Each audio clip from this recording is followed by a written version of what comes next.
নমস্কার, আমি অ্যাস্ট্রোলজার শ্রী শরৎ Shastri. Astro ফরটেল motivation চ্যানেলে আপনাদের স্বাগত। হ্যাঁ দর্শক বন্ধু, আমার দ্বাদশ ভাবে অনুষ্ঠানটা চলছে, আজও চলবে। আজকে চলবে দ্বাদশ ভাবের নবম ভাব। এই নবম ভাবটা কেন, বা নবম ভাবে কি আছে, বা নবম ভাবটাকে আমরা কিভাবে দেখব, সেটা নিয়ে আলোচনা করতে চলেছে। যাই হোক দর্শক বন্ধু, যারা এই যে চ্যানেলটা দেখছেন, যারা অনুষ্ঠানগুলো খুব ভালোভাবে দেখছেন এবং বোঝার চেষ্টা করছেন, তারা তো অবশ্যই বুঝবেন এবং খুব মন দিয়ে শুনুন ব্যাপারগুলো আমি কি বলছি। তাহলে আপনারা ঘরে বসে আপনারা আপনাদের ছকগুলো বিচার করতে পারবেন, কোনো অসুবিধা হবে না।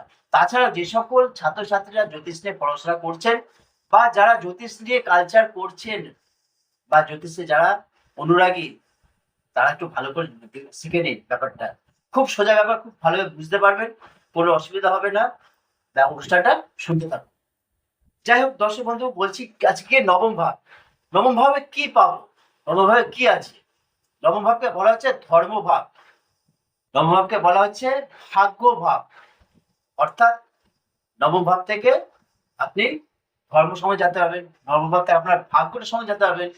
এছাড়াও নবম ভাবকে বলা হচ্ছে পিতার ভাব। অর্থাৎ আমাদের যে পিতা, যে জন্মদাতা পিতা, তার ভাব বলা হচ্ছে নবম ভাব।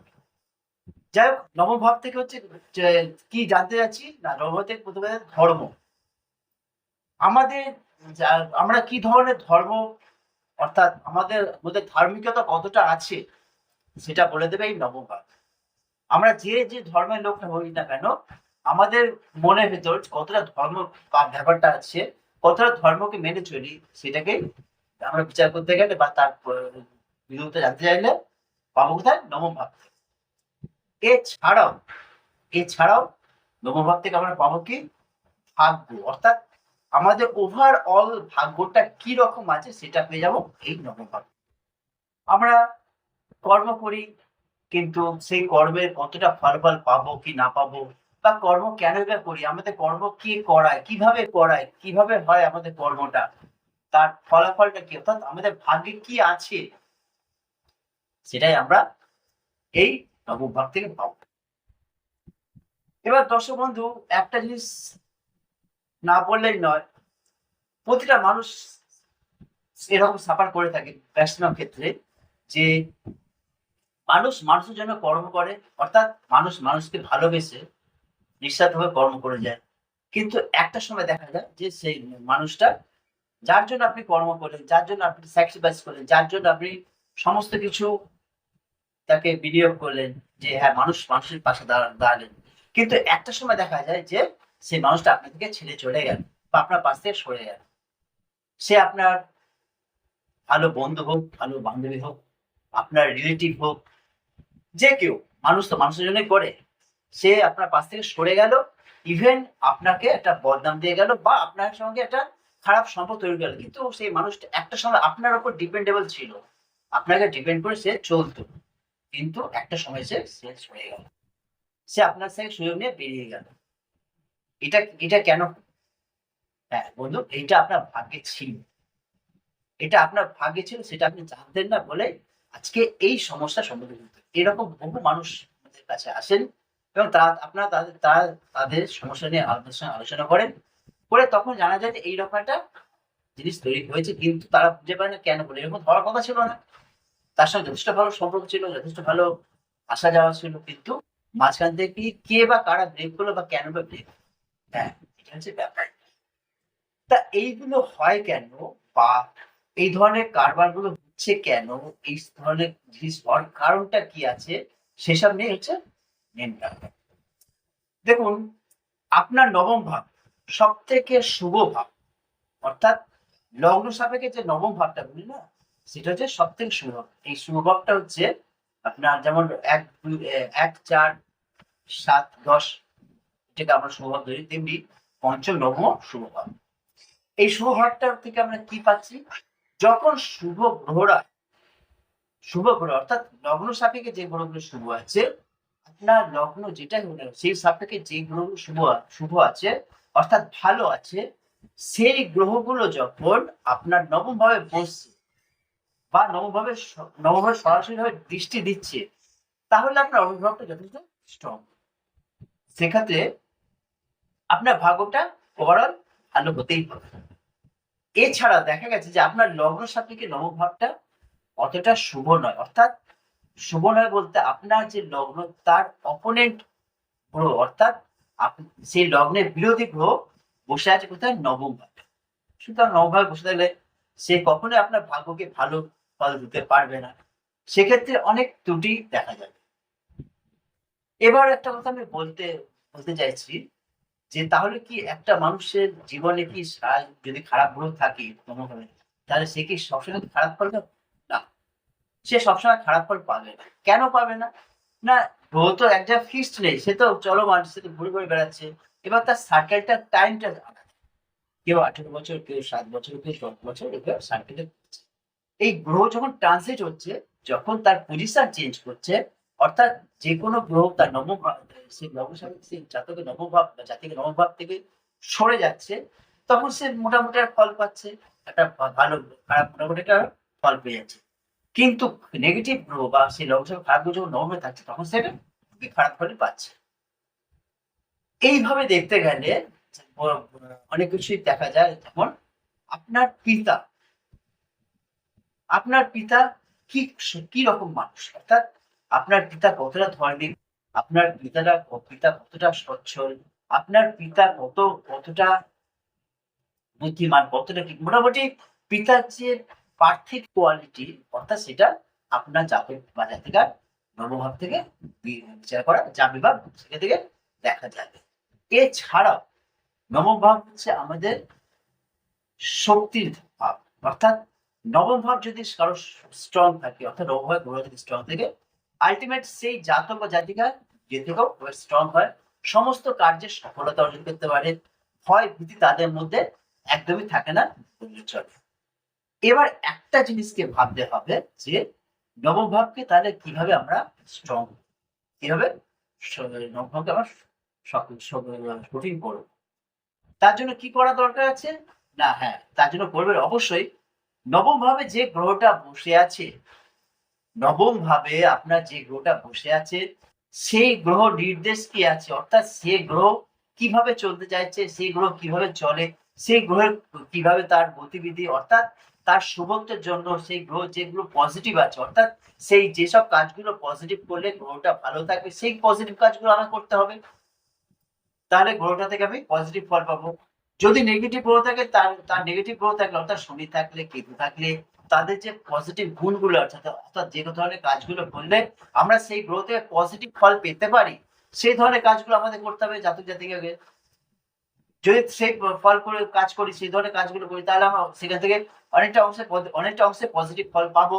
আর যদি না করি, অর্থাৎ তার বিরুদ্ধে কাজ করি, তার নেগেটিভ কাজগুলো করি, তাহলে নেগেটিভ ফল আমরা পাবো। এটা খুব সাধারণ ব্যাপার। এবার যদি দেখা যায় যে নবমভাবে বসে আছে একটা পজিটিভ গ্রহ, অর্থাৎ বৃহস্পতি, শুক্র, রবি, চন্দ্রের মতো একটা পজিটিভ গ্রহ বসে আছে নবমভাবে। এবার কি করবো? নবমভাবে পজিটিভ গ্রহ, অর্থাৎ পজিটিভ গ্রহকে পজিটিভ রাখতে গেলে, অর্থাৎ ভালো গ্রহকে ভালো পেতে গেলে, ভালো ফল পেতে গেলে, আরো বেশি ভালো ফল পেতে গেলে বা তার থেকে বেশি বেশি ভালো ফল আদায় করতে পারলে, সেই গ্রহের ভালো যে গুণগুলো আছে, অর্থাৎ ভালো যে লাইন মার্জিন করা আছে, সেই মার্জিনটা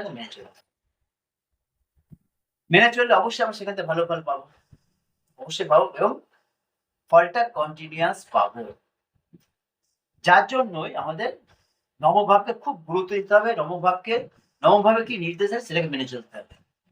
এবার একটা কথা, যদি নবমভাবে কোনো গ্রহই না থাকে, কোনো গ্রহ না থাকে, কোনো গ্রহ দৃষ্টি না থাকে, সে শুভ হোক অশুভ হোক, যে কোনো গ্রহ, কোনো দৃষ্টি নেই, কোনো গ্রহ নেই, তাহলে কি করবো? হ্যাঁ, নবমভাবে যদি আমাদের কোনো গ্রহ না থাকে, কোনো গ্রহের দৃষ্টি না থাকে, সে শুভ হোক অশুভ যে কোনো ভাবে হোক না কেন, কোনো যদি দৃষ্টি না থাকে, কোনো গ্রহটা না থাকে, তাহলে আমাদের নবমভাবটা কোন রাশির ঘর, নবম ভাবটা কোন রাশির ঘর এবং সেই রাশির অধিপতি গ্রহটা কে, সেটাকে আগে বিচার করবো। হ্যাঁ, বিচার করে দেখলাম সেই অধিপতি গ্রহটাকে পেয়ে গেলাম। এবার সেই অধিপতি গ্রহ কিভাবে চলে, তার লাইন রুট মেনটেন করে কিভাবে, সেইভাবে আমরা যদি মেনটেন করি, অর্থাৎ তার লাইনে যদি আমরা চলি, যে আমরা তার কথা অনুসারে আমরা সেখানে কি করবো, সেখানে তার নিয়ম মেনে চলবো।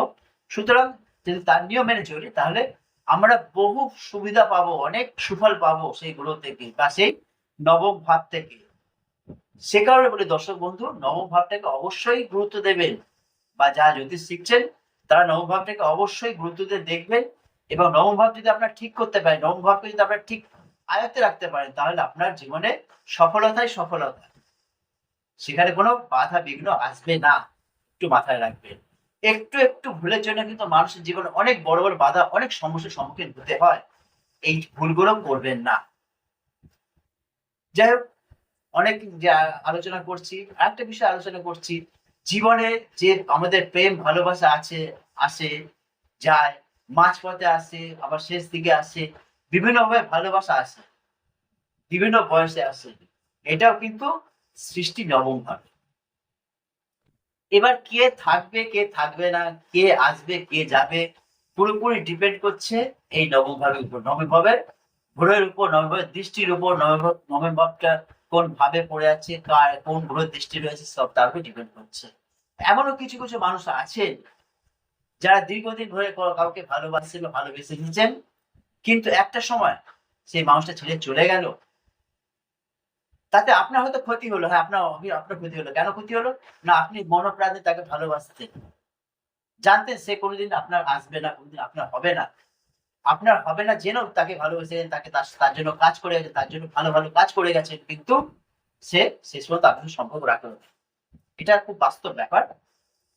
এটা হয়েছে সমবায়ের জন্য। তাহলে আপনার তো কিছু ক্ষতি হলো, হ্যাঁ ক্ষতি অবশ্যই হলো, যে আপনার সময়টা, মূল্যবান সময়টা নষ্ট হলো, তার পিছনে সময়টা ব্যয় হলো। সেসব আপনি অন্য কিছু করলে হয়তো আরো বেশি গেইন করতে পারতেন, আরো বেশি লাভ করতে পারতেন। হ্যাঁ দর্শক বন্ধু, সময় নষ্ট হলো। কিন্তু একটা জিনিস আপনার লাভ হলো, এটা আপনি একটু পরে ভেবেচিন্তে দেখবেন, বা আপনি পরে চলে যাওয়ার পরেও আপনি ভেবে দেখেছেন যে কোনো একটা কাজ, কোনো একটা জিনিস, কোনো একটা সফলতা, কোনো একটা টার্গেট আপনি ফুলফিল করতে পারছিলেন না, যেহেতু সেই ব্যক্তিটা আপনার সঙ্গে ছিল। যেই ব্যক্তিটা আপনার পাশ থেকে সরে গেছে, আপনি অবশ্যই সেই আপনার টার্গেটটা ফুলফিল করতে পেরেছেন, বা সেই অ্যাওয়ার্ডটা আপনি অ্যাচিভমেন্ট করতে পেরেছেন, বা সেই সম্মানটা আপনি পেয়েছেন, যে সম্মানটা আপনি আগে পাননি, যেহেতু সেই ব্যক্তিটা আপনার পাশে ছিল। তাহলে আপনার ভাগ্যে এটাই ছিল, যে সেই সময়টা অপেক্ষা ছিল আপনার ভাগ্য, যে যখনই ব্যক্তিটা আপনার পাশে সরে যাবে, তারপরে আপনি সেই সফলতা পাবেন, তার আগে পাবেন না, বা তার আগে সেই রাস্তাটাকে খুঁজে পাবেন না। এটা আপনার ভাগ্যে ছিল বলে ভাগ্যদেবতা আপনাকে, সেই লোকটাকে আপনার পাশে সেই মানুষটাকে আপনার পাশে পাঠিয়েছিল, যাতে আপনার সেই সময়টা আসা না আগে পর্যন্ত সে যেন মানুষের সাথে না যায়। সে মাস চলে গেল, আপনার সময় এসে গেল, আপনি সফলতা পেয়ে গেলেন অন্য কোনো ক্ষেত্রে, অন্য কোনো পজিশনে, অন্য কোনো প্রতিষ্ঠানে। তার মানে আপনার লাভ হলো, কিন্তু লস কিছু হলো না।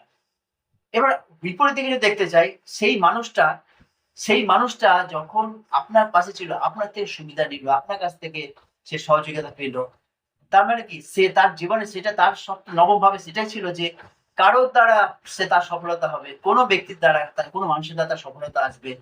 সেই মানুষটা হচ্ছে আপনি, আপনার কাছে এলো, আপনার পাশে এলো, সে সফলতা পেলো। পাওয়ার পর তার যখন সফলতা পাওয়ার পর তার যখন পতনের সময় হলো, তার যখন সময়টা যখন খারাপ দিকে এলো, তখন সেই মানুষটা আপনাকে ছেড়ে চলে গেল। অর্থাৎ আপনাকে ছেড়ে চলে যাওয়া মানে হচ্ছে সেই মানুষটা পতনের সময় হয়ে গেছে, তার সেই মানুষটা অনেক উঁচুতে উঠেছে, এবার তার সেই মাধ্যাকর্ষণের বিপরীতে যেতে চাইছে, অর্থাৎ সে পতন হতে চাইছে, যার জন্য সেই মানুষটা আপনার পাশ থেকে সরে গেল। আলটিমেট লস হলো সেই মানুষটা, যেই মানুষটা আপনার পাশে থেকে সফলতা অর্জন করেছিল, কিন্তু একটা সময় সে আপনার পাশ থেকে সরে গেল। লস হলো তার। কেন? তার পতন সময় হয়েছে বলে সে সরে গেল। তার ভাগ্যে সেটাই ছিল বলে সে সরে গেল। তাহলে যদি এই ঘটনাটা, যদি আপনি রেজাল্ট একটা ব্যালেন্সিং তৈরি করতে চান, তাহলে দেখা যাবে আলটিমেট আপনি লাভবান হলেন। যাই হোক, এইরকম সমস্যা নিয়ে বহু মানুষ আমার চেম্বারে আসে, বহু মানুষকে বহু ভাবে বোঝাতে হয়, তাদের গ্রহ নক্ষত্র দেখাতে হয়, তাদের পজিশন গুলো বলে তবে সমাধান করতে হয়। তখনই তারা বলে যে না, ঠিকই হয়েছে, ঠিকই বলেছেন, এটাই হয়েছে বা এটা হওয়া দরকার ছিল। যাই হোক, বলতে গেলে তো অনেক কথা হয়েছে, অনেক কিছু বলার আছে, কিন্তু সবকিছু তো এই অনলাইনে বলা সম্ভব হয় না। আমার সঙ্গে যোগাযোগ করতে হলে এই নিচে স্ক্রিনে ফোন নাম্বার দেওয়া আছে, একটু দেখে নেবেন। অবশ্যই ফোন করে যোগাযোগ করে নিতে পারেন। এছাড়াও যদি আমার চেম্বারে আসতে চান, আমার চেম্বারে আসতে পারেন। আমার চেম্বার উত্তর 24 পরগনা টিটাগড়ে আর হুগলিতে চুঁচুড়ায়। অবশ্যই ফোন করে আসবেন।